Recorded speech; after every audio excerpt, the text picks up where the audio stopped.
said you were going to do it on Saturday.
Good evening and welcome to our Good Friday service.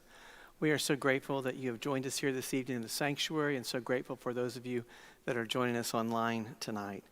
One thing that we would dismiss tonight, we would prefer it if you leave in silence. Thank you. Last year, our Good Friday service was online only. We recorded it in the prayer room, and David was on camera.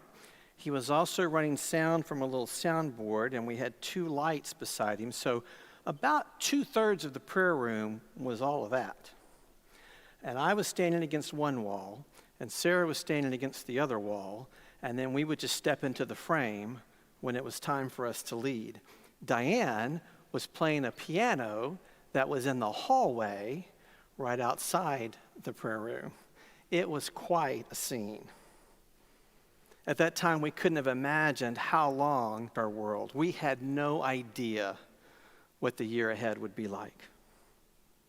I'm not sure we have ever or will ever live through a year like last year. Everything changed. How we live and work and move about, how we practice family and friendships, how we do church, everything changed. And along with those changes came a flood of feelings and emotions. We spent much of the year grieving and feeling sad. We felt afraid. We felt angry. We felt confused and lost. And we felt alone. We felt the feelings of Good Friday. We felt anger like the religious leaders who arrested Jesus and sentenced him to die. Sadness and grief like those who followed Jesus to the end.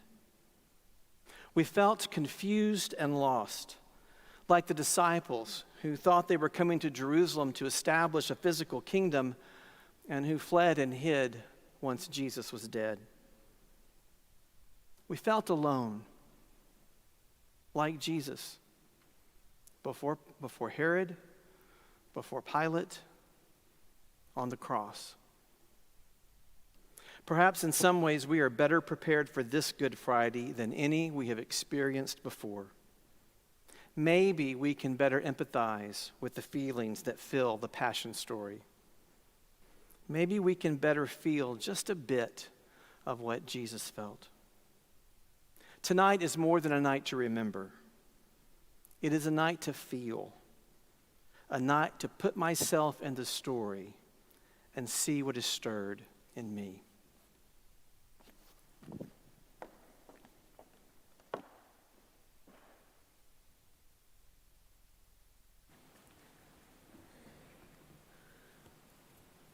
Our litany of confession this evening comes from themes from Dietrich Bonhoeffer's Letters and Papers from Prison.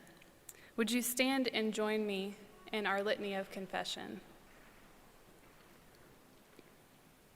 We can truly share only in a limited measure in the suffering of others.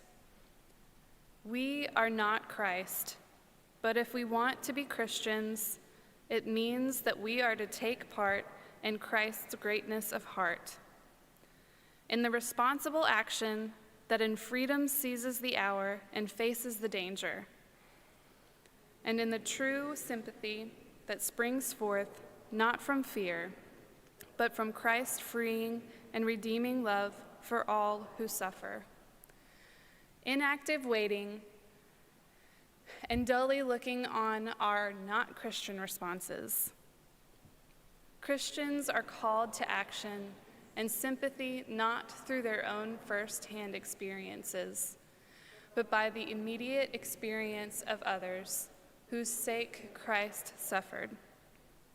It is infinitely easier to suffer in obedience to a human command than in the freedom of one's very own responsible action. It is infinitely easier to suffer in community with others than in solitude. It is infinitely easier to suffer publicly and with honor than in the shadow and in dishonor. It is infinitely easier to suffer through putting one's bodily life at stake than to suffer through the Spirit. Christ suffered, in freedom, in solitude, in the shadow, and in dishonor, in body and in spirit.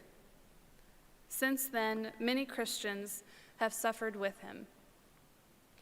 We confess that we have chosen ease over the cost of discipleship, indolence over action. We have turned away from injustice, all while knowing that Christ's hands and feet are our own. Lord, have mercy on us. Would you join me in singing, Jesus, Remember Me?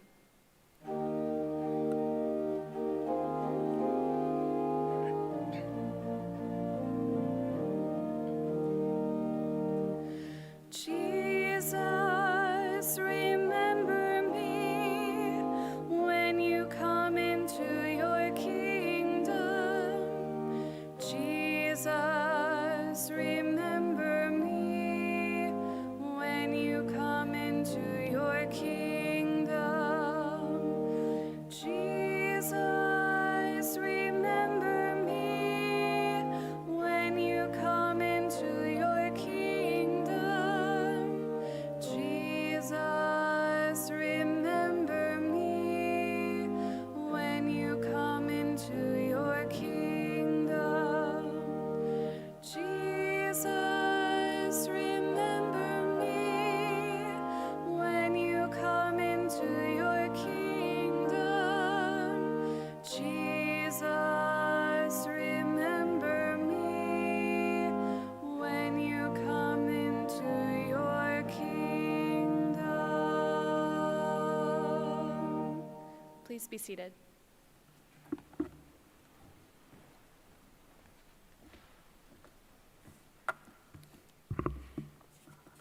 A reading from the Gospel of Mark, chapter 15, beginning in verse 16. The soldiers led Jesus away into the palace, that is, the praetorium, and called together the whole company of soldiers. They put a purple robe on him, then twisted together a crown of thorns and set it on him. And they began to call out to him, "Hail, King of the Jews!" Again and again they struck him on the head with a staff and spit on him. Falling on their knees, they paid homage to him. And when they had mocked him, they took off the purple robe and put his own clothes on him. Then they led him out to crucify him. A certain man from Cyrene, Simon, the father of Alexander and Rufus, was passing by on his way in from the country, and they forced him to carry the cross. They brought Jesus to the place called Golgotha, which means the place of the skull.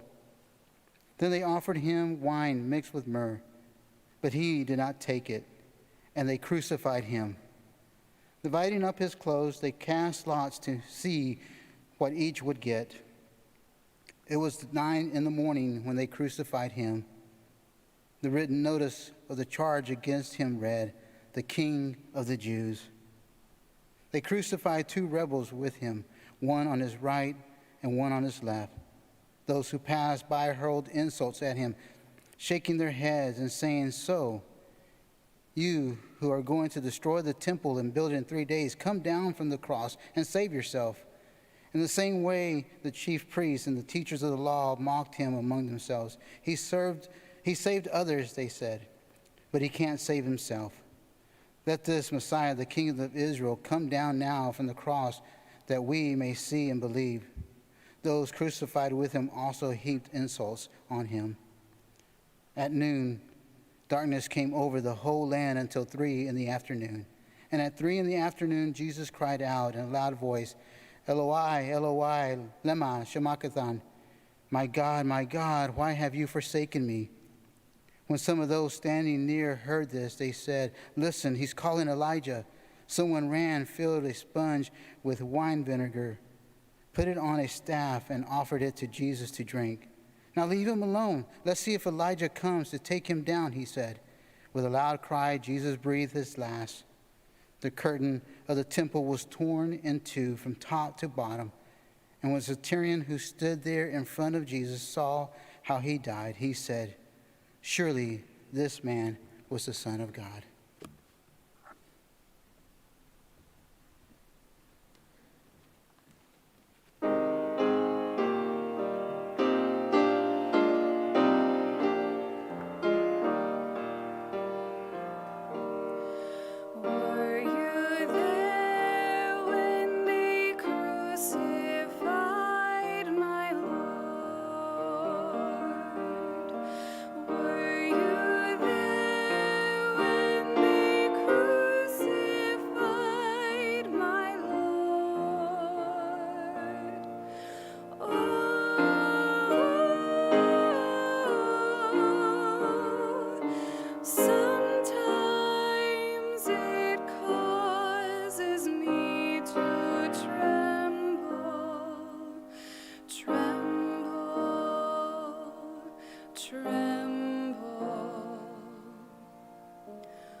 Tremble,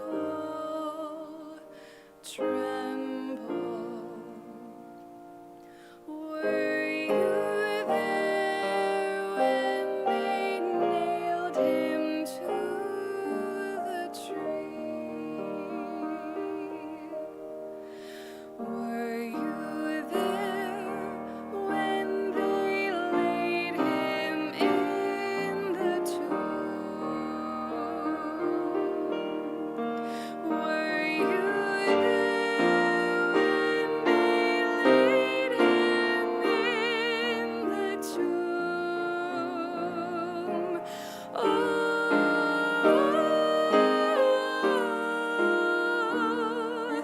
Sometimes it causes me to tremble, tremble, tremble. Were you there when they laid him in the tomb?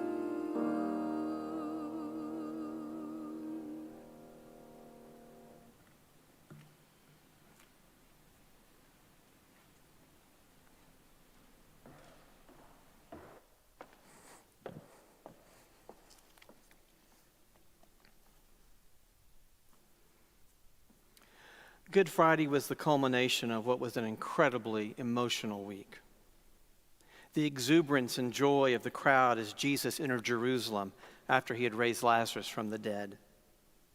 The anger Jesus felt seeing the temple turned into a marketplace where people were being cheated, a den of robbers, Jesus called it. There was also the anger of the religious leaders as Jesus turned the tables over and drove people out.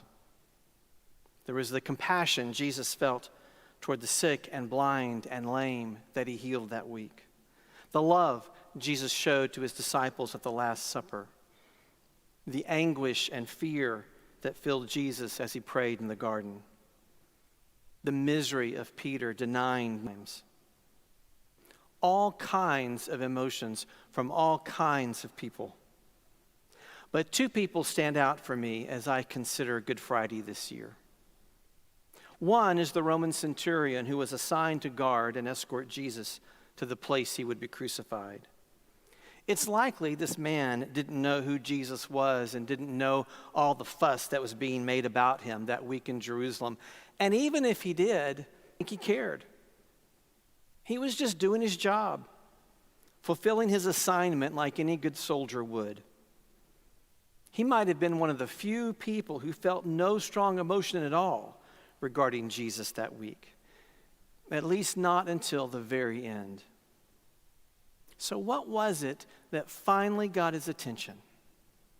Was it when Jesus asked God to forgive the criminals crucified on his left and right, to forgive those who sentenced him to death, to forgive those jeering him and spitting on him as he hung on the cross, to forgive even the centurion? Did it get his attention when darkness covered the land in the middle of the day for 3 hours? Or when Jesus cried out, "Father, into your hands I commit my spirit," just before he breathed his last? It wasn't just another day on crucifixion duty. And as this centurion saw it all play out, as he saw everything that happened, he felt something different than the anger or grief felt by most everyone else who gathered there to watch Jesus die. The centurion felt something divine, something bigger and greater than he had felt before. To see Jesus forgive his executioners, maybe Jesus was looking at him when he said, "Father, forgive." To see all of nature respond to Jesus' death when darkness filled the earth. To see Jesus give up his own life, to say, "It is finished," and it was. The response of this soldier was worship. Luke says he praised God. When he put it all together, he knew what Jesus had said about himself was true, even though he may not have known what Jesus said. The centurion proclaimed, "Surely this was a righteous man.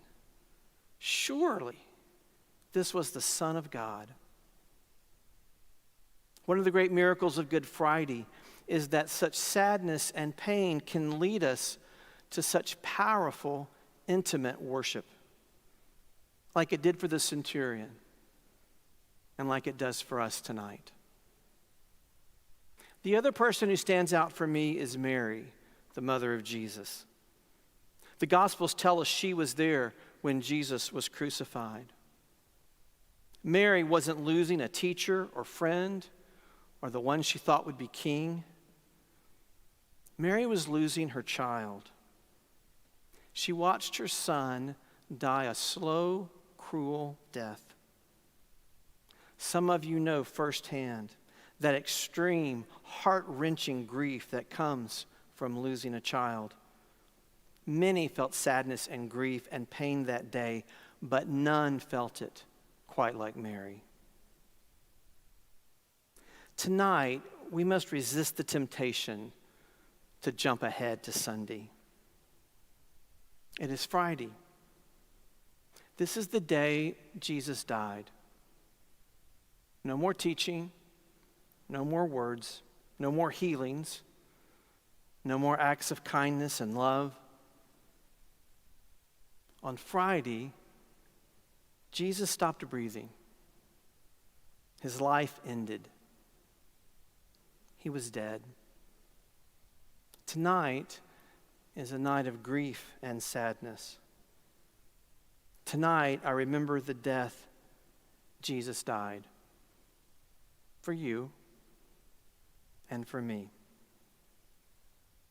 We remember and feel because it is Friday.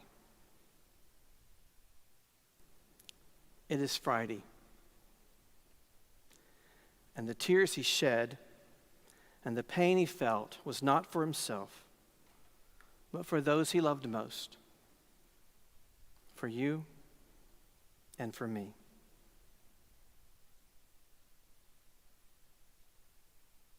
It is Friday, and the veil that separated God and humanity was ripped in two.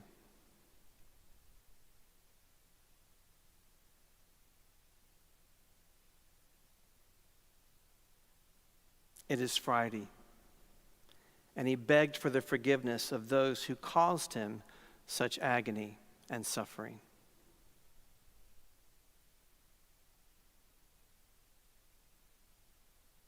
It is Friday, and the sky was black, the earth shook, and the life and light of the world breathed his last.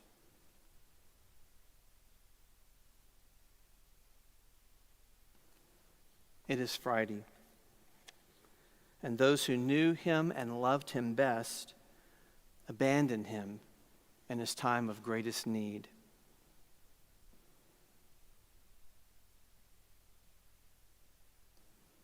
It is Friday, and God's light that had come to the world, the light of peace, hope, and salvation, the light that illumined the path to God, no longer shone.